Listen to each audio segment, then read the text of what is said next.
Assalamualaikum warahmatullahi wabarakatuh. My name is Muhamad Rifqi Fadhu. My student ID is 33220117. Today I will be the presentation of classroom management. The topic is communicating with students and the project one of ujian tengah semester.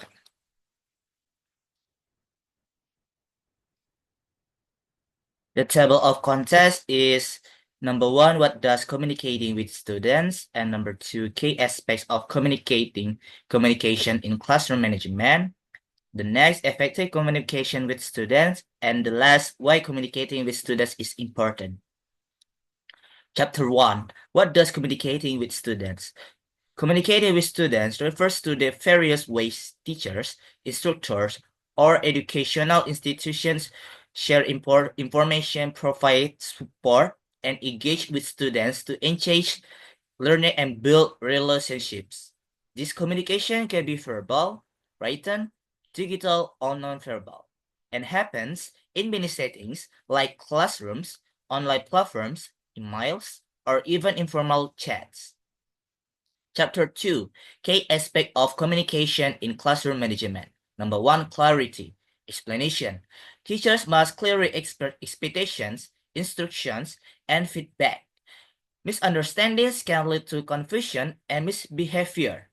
Example, instead of saying be good, say please stay in your seat and work quietly on your assignment.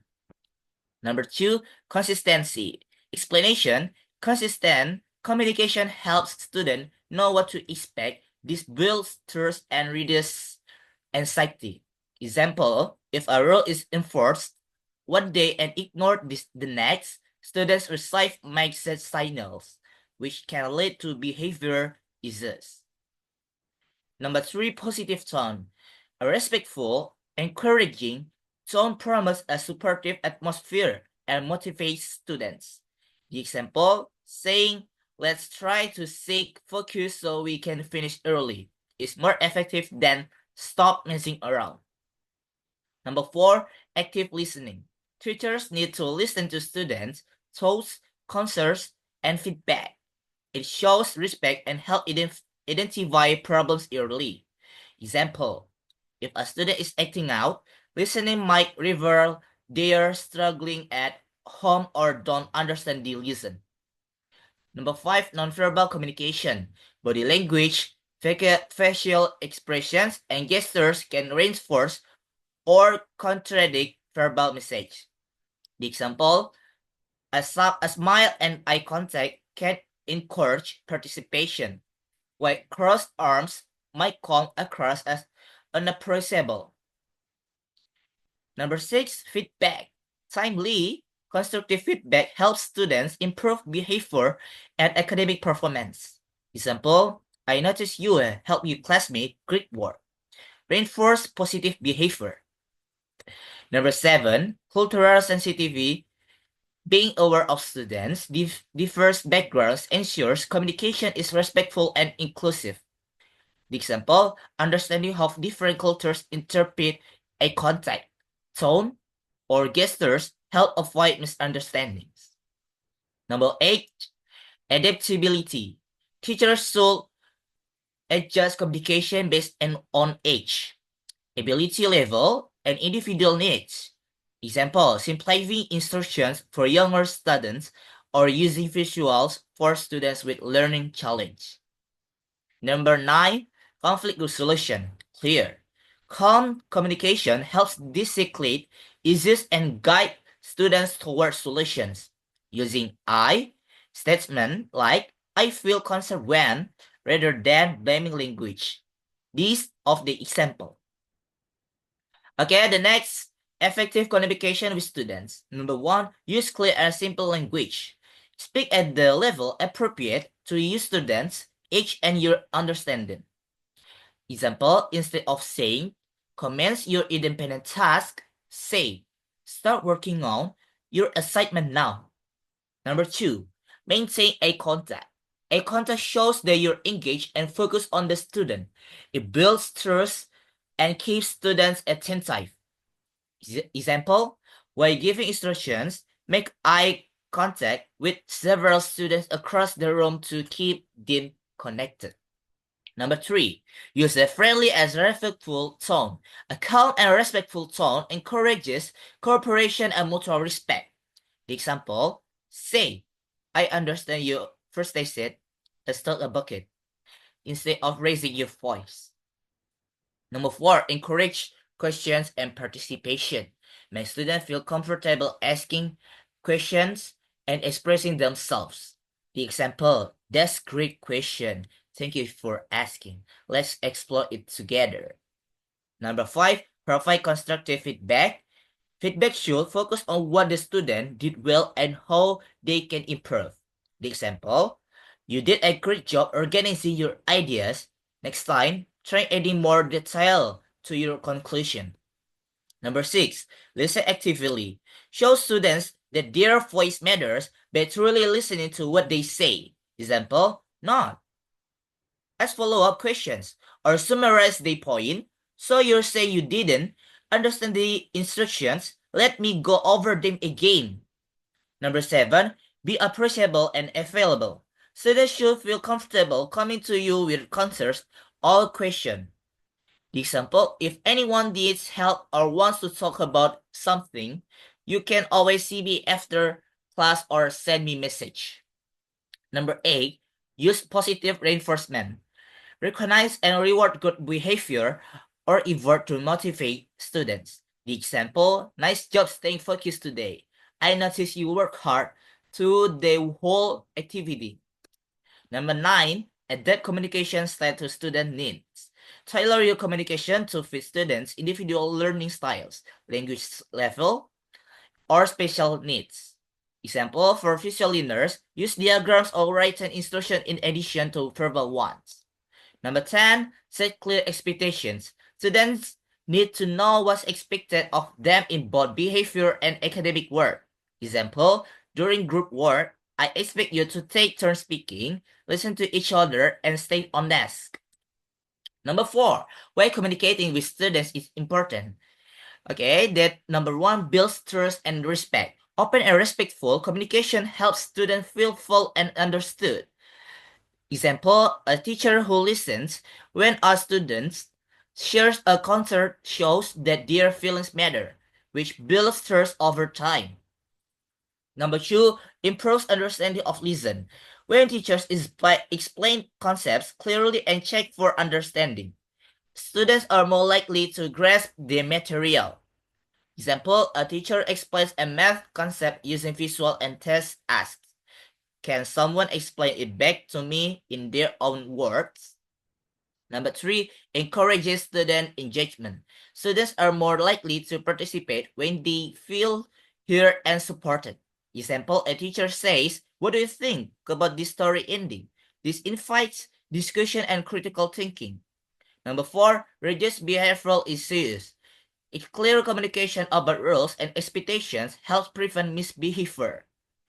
Example, instead of yelling, a teacher calmly says, remember, we raise our hands to speak so everyone gets a chance. Number 5, supports emotional development. Students learn how to express themselves and handle emotions through positive communication. A teacher notice a student is upset and says, you look like something's bothering you. Want to talk about it? This of the example. Number 6, helps meet individual needs. Every student learns differently. Communicating openly helps teachers adjust their approach. The example, a teacher asks, would it help if I explain it another way? This supports students with different learning styles. Number 7, clarifies expectations and goals. Students perform better when they know exactly what is expected of them. The example, a teacher writes clear instructions on the board and reviews them out loud before an assignment. Number 8, fosters a positive classroom culture. Communication helps create a sense of community, cooperation, and mutual respect. The example, teachers who regularly check in with students, how everyone doing today, create a caring, inclusive, and prosper. Okay, this of the part 2. Okay, the problem one, Mr. Elizar repeatedly had problems when leading a class discussion with his junior high school students. No matter how involved in the topic the students were, there were usually several students sitting in the back who would talk, shadow silly answers, and play with objects they had performed from. Okay, the premise one, descriptive behavior is recurring and tied to the physical location or students in the back. Premise two, engagement in the topic alone is not sufficient to manage behavior. Premise 3. Lack of structure or accountability during discussions can lead to off-task behavior. Conclusion or resolution. Mr. Elizar must restructure the physical space and set clear behavioral expectations during discussions. Logical strategies include reduring sitting so all students are closer to the front or within the teacher's proximity. Establishing a discussion protocol, example, raise hands to speak only on one speaker at a time. Using nonverbal cues or proximity to deter behavior.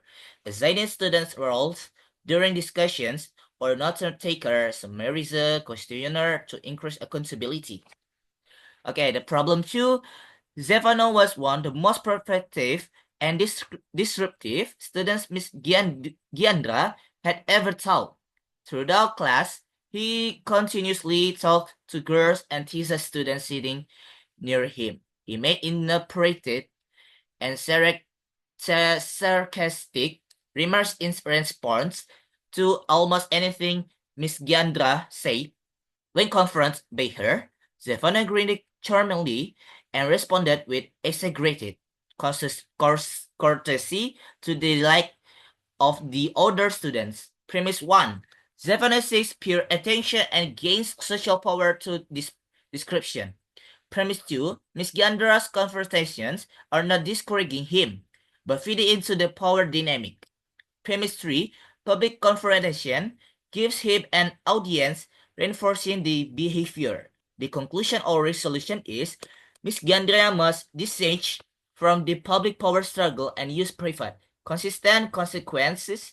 Logical steps include avoid public arguments, instead, use private conversations to address behavior. Use a behavior contract or individual behavior plan with clear consequence and reward. Redirect peer attention by reinforcing positive models and limiting Zevano's stage. Apply consequences calmly and consistently, focusing on choice and accountability. Okay, the problem 3. Miss Yeheskiela was concerned about the frequent teasing that had begun in her class. It reached the point where there was constant bickering among the students. They became so angry, began yelling, shouting, and shoving one another during class. The premise 1, teasing that isn't addressed early creates a toxic classroom culture. Premise 2, conflict escalates when no clear norms for respect and safety exist. Premise 3, emotional and physical safety is a prerequisite for learning. Conclusion or resolution, Ms. Yaskela must immediately restore classroom norms and implement a social emotional reset. Logical interventions include holding a class meeting to reestablish community expectations, including respect and zero tolerance for bullying. Teaching and modeling conflict resolution skills, example, I statements, active listening. Implementing structured routines and team building to repair relationships. Collaborating with counselors or admin for whole class interventions if needed. Okay guys, thank you for watching my videos for the project 1 classroom management. Assalamualaikum warahmatullahi wabarakatuh.